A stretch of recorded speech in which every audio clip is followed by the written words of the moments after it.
Traders. For today's analysis, I decided to cover British pound versus US dollar, and I'll speak about the gold market. I will start with the British pound versus US dollar first. So basically, to do update on what I spoke yesterday, everything basically is still active.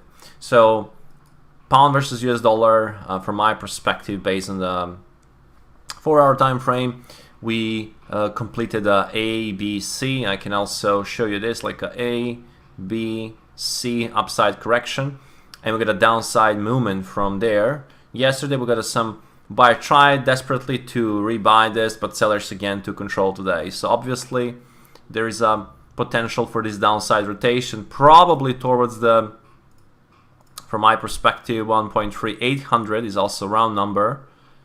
It is also round number, and then later to watch for the major low around major cluster of the lows around 1.3750.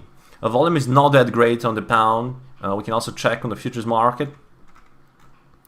I can check that on the futures market right there, going into the daily frame. Volume, as you see, is not that spectacular. It's only 20,000 versus 94,000. So volume is not that great on the pound. But technically speaking, structurally speaking, the downside movement is expected towards the 1.3800, 1.3750. So watch for downside opportunities on the rallies using intraday frames. So watching like a 15-30 minute pull back into the middle Bollinger Band or middle Keltner line, watching for some continuation patterns. Again, volume is not that supportive today. Obviously, volume is not that supportive in the last few days on the currency market at all. But speaking of the structurally only by technical analysis, and so we can see that there is a much more odds for the downside versus upside, and for the price to go into this lower ledge, as I said yesterday. So this was the last week profile, and this is so far today, and we see that we are going below this ledge, probably trying to attack 1.3800, 1.3780, which are the lower ledges based on this market profile chart.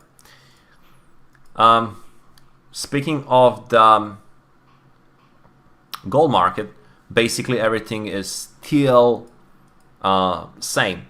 Again, want to make sure that you watch for eventual breakout of this contraction.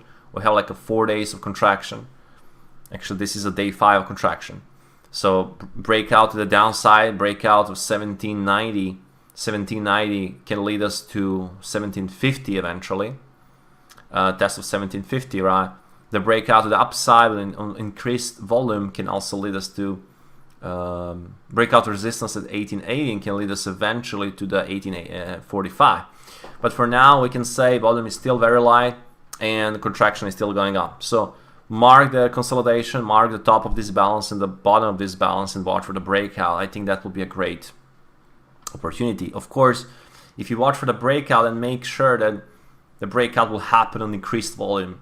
Preferably, I would like to see volume 2 times bigger than average daily volume in the last 10 to 20 days. So I would like to see that there is a really bigger participants and bigger players on this breakout. Otherwise, it can easily be a fake breakout. So that'll be all for today. See you all tomorrow morning.